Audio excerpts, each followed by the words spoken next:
وعلیکم السلام ورحمۃ اللہ وبرکاتہ۔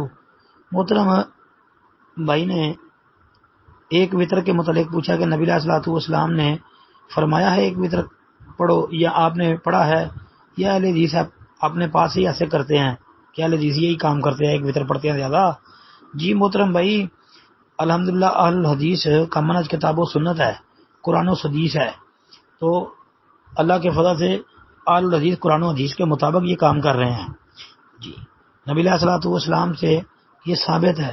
حضرت امی عائشہ صدیقہ رضی اللہ تعالی عنہ والی حدیث وہ دیکھ لیں نا، جس میں امی عائشہ صدیقہ رضی اللہ تعالی عنہ فرماتی ہیں، امی جان کہتی ہیں کہ نبی علیہ الصلوۃ والسلام عشاء کی نماز سے فارغ ہونے کے بعد فجر تک 11 رکعت نماز پڑھتے تھے۔ آپ علیہ السلام ہر 2 رکعت کے بعد سلام پھیرتے تھے اور 1 رکعت وطر ادا کرتے تھے۔ یہ حدیث صحیح مسلم میں 736 صلاۃ المسافرین و قصرها، یہ کتاب صحیح مسلم سے نکال لیں۔ جی پھر رات کی نماز کو رکعتوں کی تعداد، یہ عنوان جو ہے امام مسلم نے قائم کیا ہے، اور صحیح بخاری میں 626 نمبر پر، اس کے علاوہ مسند احمد، سنن ترمذی، یہ شرح معانی الاثار اور موطا امام مالک وغیرہ کے اندر بھی موجود ہے۔ بلکہ ایک روایت کے اندر مسلم کے اندر یہ آتا ہے کہ آپ علیہ الصلوۃ والسلام تہجد پڑھتے، ہر 2 رکعت میں سلام پھیرتے تھے، مطلب کہ آخر میں 1 وطر پڑھ لیتے تھے۔ جب ہر 2 رکعت میں سلام پھیر دیا تو 10 رکعتیں 2 کر کے پڑھ لی، آخر میں 1 وطر۔ اور امی عائشہ صدیقہ رضی اللہ تعالیٰ عنہ کی روایت اس بارے میں صریح ہے۔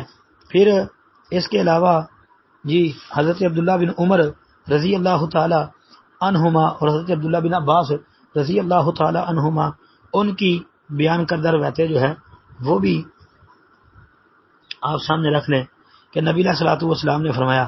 وہ کیا کہتے ہیں؟ ان سے روایت ہے کہ نبی علیہ الصلوۃ والسلام نے فرمایا وطر رات کے آخر میں 1 رکعت ہے، وطر رات کے آخر میں 1 رکعت ہے۔ یہ صحیح مسلم کے اندر اسی کتاب صلاۃ المسافرین و قصرها باب صلاۃ اللیل مثنی مثنی کے اندر یہ 752 اور 753 نمبر حدیث آپ پڑھ لیں۔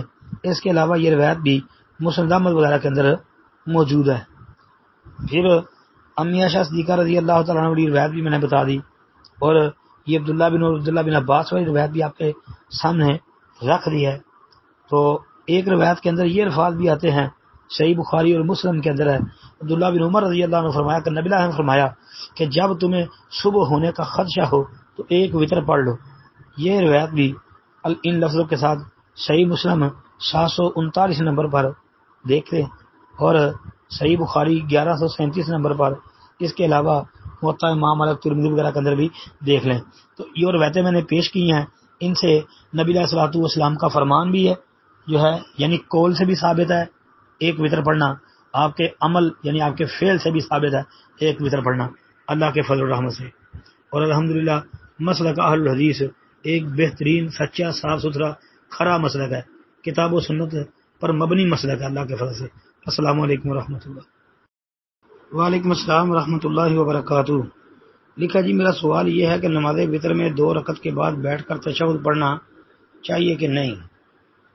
دوسرا سوال یہ ہے کہ جب امام مغرب اور عشاء کی پہلی 2 رکعت یا 2 رکعت باواضح بلند پڑھتے ہیں تو مقتدی کو بھی فاتحہ یعنی سورہ فاتحہ دل میں پڑھنی لازم ہے یا نہیں؟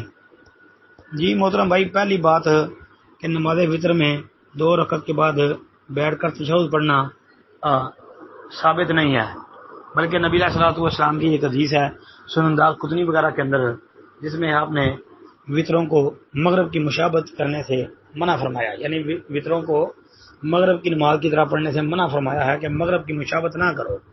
تو حافظ ابن حجر اور دیگر اہل علم کا خیال یہ ہے کہ مشابہت اسی طرح لازم آئے گی کہ بندہ 2 رکعت پڑھ کے تشہد بیٹھے، کیونکہ مغرب کے نماز میں 2 رکعت کے بعد تشہد بیٹھا جاتا ہے، تو اسے منع فرمایا ہے۔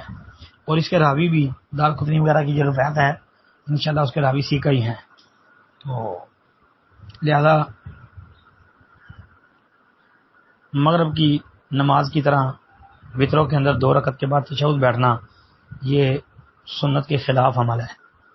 اچھا جی، دوسری بات کہ امام مغرب اور عشاء کی نماز کی جو پہلی 2 رکعتیں باواضح بلند پڑھتا ہے تو مقتدی سورہ فاتحہ بالکل پڑھے گا۔ کیوں؟ اس لیے کہ سورہ فاتحہ کے بغیر نماز نہیں ہوتی، اس بارے میں عبادہ بن صامت رضی اللہ عنہ والی حدیث وہ صریح نص ہے کہ لا صلاۃ لمن لم یقرأ بفاتحۃ الکتاب، اور لمن یہ من عام ہے، امام ہو، مقتدی ہو، جی منفرد ہو، فرض نماز ہو، نفل نماز ہو، کوئی بھی نماز ہو، فاتحہ کے بغیر نہیں ہوتی۔ السلام علیکم ورحمۃ اللہ وبرکاتہ۔